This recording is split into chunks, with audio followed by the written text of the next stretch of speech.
Hop, bugungi mavzumiz kimyoviy bog'lanish. Hop, hozir tushuntirib beraman, kimyoviy bog' qanaqa hosil bo'ladi. Masalan, sizga aytaman, metan strukturasini chizing deyman. Siz chizasiz, masalan, uglerod o'rtaga qo'ydingiz, 4 ta vodorodi bor, mana vodorodlarni qo'yib chiqdingiz. Vodorod valentligi 1 bu. 1, mana uglerod valentligi shu yerda necha valentli bo'lib turibdi? 4 valentli. Kim aytaman, nechta bog'i bor ekan atrofida deyman. Siz 1, 2, 3, 4 ta bog'i bor deysiz. Endi sizdan so'rayman, mana shu bog' qanaqa hosil bo'ladi? Shu bog'ni hosil bo'lishi qanaqa bo'ladi deyman. Hop, siz tushuntirib berishingiz kerak. Kimyoviy bog' bu tashqi qavatdagi tok elektronlarni juftlashidan hosil bo'lgan bog'ga aytiladi. Ya'ni bu nima degani? Bir elementni tashqi qavatidagi tok elektroni boshqa elementni tashqi qavatidagi tok elektroni bilan juftlashishidan hosil bo'lgan bog'. O'zi to'g'rirog'i. Demak, bir elementni tashqi qavatdagi tok elektroni bilan boshqa elementni tashqi qavatdagi tok elektroni juftlashishidan hosil bo'lgan bog' kimyoviy bog'dir. Hop, hozir biz shuni ko'rib chiqamiz metan misolida. Uglerod bu yoqda 4 valentli. 4 valentli degani tashqi qavatda 4 ta tok elektron bo'lishi kerak degani. Ammo uglerodda elektron konfiguratsiyasini yozganimizda tashqi qavatda 2 ta tok elektron paydo bo'ldi. Demak, bu holatda uglerod 2 valentli bo'lishi kerak. Bizning metanimizda uglerod 4 valentli. Mana bu holat elektron konfiguratsiya shunda to'xtaganda yozgan holatingiz bu qo'zg'almagan holat deyiladi. Endi qo'zg'algan holat bo'lishi uchun tashqi qavatdagi juft elektronlardan bittasi bo'sh turgan yacheykaga ko'chadi. Demak, biz hozir mana bu turgan elektronni, ya'ni 2s2da turgan elektronni 2p ni 3-yacheykasiga ko'chiramiz. Natijada 2s da elektron bitta qoladi. Mana buni ham o'chirib bir yozamiz. 2p da elektronlar soni nechta bo'ldi? 3 ta. Mana bu uglerodni qo'zg'algan holatdagi elektron konfiguratsiyasi. Yoki sizdan so'raydi, uglerodni 4 valentli holatdagi elektron konfiguratsiyasini ayt desa, 1s2, 2s1, 2p3 belgilashingiz kerak bo'ladi. Tushunarli? Hozir nechta tok elektron bo'ldi? 4 ta tok elektron 4 ta vodorodni tok elektroni bilan juftlashadi. Vodorodda elektron bitta, 1s1, ya'ni bitta yachekada bitta elektron bor. Ana endi olib qo'yamiz. Mana bitta vodorod qo'ydim. Mana ikkinchi vodorod, 3-vodorod, mana bu 4-vodorod. Mana. Vodorodning hammasida tashqi qavatida bittadan elektroni bor. Keling mana bu bog'ni ko'raylik. Uglerodning tashqi qavatidagi mana bu tok elektroni, ya'ni men buni tashqi qavatdagi tok elektronlarini men elektron formula yozishda nuqtacha qilib belgiladim. Mana bu elektron, mana bu formula, bu elektron, mana bu bunisi mana bu qilib belgilab chiqdim.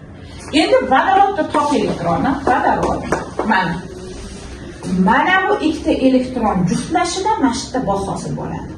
Ikkinchi vodorodda mana juftlashidan bog' hosil bo'ladi. Buni men bunaqa qilib ko'rsataman. Mana bu tok elektron bilan tok elektron mana shu zonada juftlashadi, bog' hosil bo'ladi. Mana bitta bog'. Mana bu bog' deylik. Bu bog', bu elektron bilan mana bu elektron mana bu zonada juftlashadi. Keyingi bog' mana juftlashdi, bu elektron bilan mana bu elektron juftlashadi. Mana natijasida nechta bog' hosil bo'ldi? 4 ta bog'. Uni bu elektron formula bilan xohlasangiz mana bunaqa ko'rsatib bering. Xohlasangiz to'liqroq shakli mana bu shaklda ko'rsatib bering. O'shanda ko'zingiz oldiga keladi bog' qanaqa hosil bo'lgan. Demak, yana bir marta qaytaramiz. Kimyoviy bog' deb tashqi qavatdagi tok elektronlarni juftlashidan hosil bo'lgan bog'ga aytiladi. Kitobimizda shunaqa ta'rif berilgan, men ta'rifni to'ldirib aytgan bo'lardim. Bir elementni tashqi qavatidagi tok elektronlari boshqa elementni tashqi qavatidagi tok elektronlari bilan juftlashishidan hosil bo'lgan bog'ga aytiladi. Endi mana bu elektron bilan bu elektron qanaqa juftlashadi deganingizda qarang. Mana bu uglerod tok elektroni, vodorod tok elektroni uni ustiga kelib tushadi. Mana. Natijada qanaqa elektron hosil bo'ldi? Juft elektron hosil bo'ldi. Yetib bordimi bog'ni qanaqa hosil bo'lishi? Kimyoviy bog'lanish turlariga keldik endi. Kimyoviy bog'lanishni o'zini 4 ta turi bor. Kovalent bog'lanish, ion bog'lanish, metal bog'lanish, vodorod bog'lanish. Kovalent bog'lanishni o'zi 3 turga bo'linadi. Qutbsiz kovalent bog'lanish, qutbli kovalent bog'lanish va donor akseptor bog'lanish. Ion bog'lanishda tur bo'lmaydi, metal bog'lanishda tur bo'lmaydi, vodorod bog'lanish ikkita turi bor. Molekulyar aro vodorod bog'lanish va ichki molekulyar vodorod bog'lanish bor. Tushunarli? Ana endi bizlar kovalent bog'lanishni ko'rib chiqamiz hozir siz bilan. Kovalent bog'lanish nima? Yozing. Kovalent bog'lanish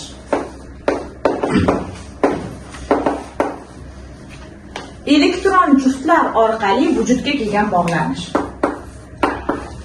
Elektron juftlar orqali vujudga kelgan bog'lanish.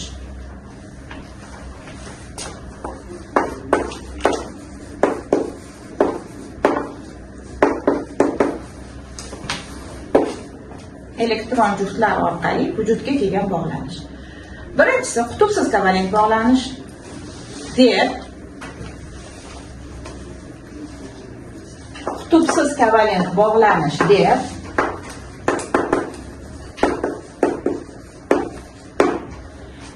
NM nisbiy elektromanfiyligi, NM nisbiy elektromanfiyliklari bir xil bo'lgan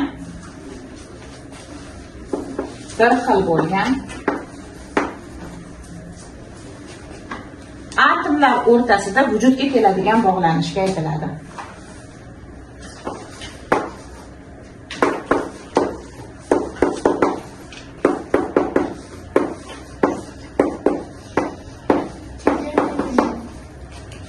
Nisbiy elektromanfiyliklari bir xil bo'lgan atomlar o'rtasida vujudga kelgan bog'lanishga aytiladi.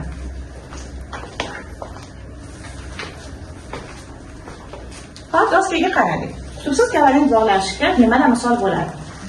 Qutbsiz kovalent bog'lanishga 2 indeksli moddalar. 2 indeksli moddalarimiz kislorod, azot, vodorod va 7-guruhdan hammasi. Xo'p, bularda nima uchun qutbsiz kovalent bog'lanish? Masalan, kislorod misolida ko'rib chiqaman. Kislorod nechta kislorod atomidan iborat? 2 ta. Kislorod atomining valentligi 2 bo'lgan uchun orasiga necha bog' qo'ydim? 2 ta bog'. Mana. Kislorodda nisbiy elektromanfiyligi davriy jadvalda necha? 3,5. Bunisi ham necha? Ayirganimda farqi necha chiqadi? 0. Qutbsiz kovalent bog'lanishda nisbiy elektromanfiylik farqi 0 dan 0,3 gacha bo'lishi shart. Nechadan nechagacha? 0 dan 0,3 gacha. Endi mana bu 2 indekslarning har birida 2 ta azot. 2 ta azotda nisbiy elektromanfiyligi bir xil bo'lgan uchun ayirmasi nechaga teng bo'laveradi? 2 ta xlorniki ham, 2 ta bromniki ham 0 ga teng bo'lavergan uchun 2 indeksli gazlarning hammasida qaysi bog'lanish bo'ladi? Qutbsiz kovalent bog'lanish bo'ladi. Yana nima misol bo'ladi? Ikkinchisi. Xo'p. To'xtash. Nomi nima buni? Fosfen. Fosfenniki, azotniki, fosforniki 2,2, vodorodniki 2,1. Voy tagida 3 bor ekan deb 3 ko'paytirib o'tirma. Har bir bog' uchun bu alohida hisoblanadi. 2,2 dan 2,1 ayirib tashlasang 0,1. 0,1 kichkina bo'lganligi uchun bu ham qaysiga kiradi? Qutbsiz kovalent bog'lanishga kiradi. Uchinchisi. Ota nima bu gazimizni? Arsen. Xo'p, strukturasi. Qarang. Mana bu bog' uchun alohida, bu uchun alohida, bu uchun alohida hisoblaysizlar. Nima? Meshakniki necha ekan? Nisbiy elektromanfiyligi 2. Vodorodniki ayirsam bu ham qaysiga kiradi? Qutbsizga. Va 4-inchisi organik moddalar orasida ham qutbsiz kovalent bog'lanish uchraydi. Qachonki uglerod soni bittadan ko'p bo'lsa. 2 ta, 3 ta, 4 ta, 5 ta, 10 ta, 20 ta bo'lsa, demak qaysi bog' uchraydi? Qutbsiz kovalent bog'. Masalan, propan. Bilasiz propan nimaligini? Gaz bu. Nechta uglerod bor ekan? 3 ta uglerod. Mana strukturasi mana shunaqa yoziladi. Mana.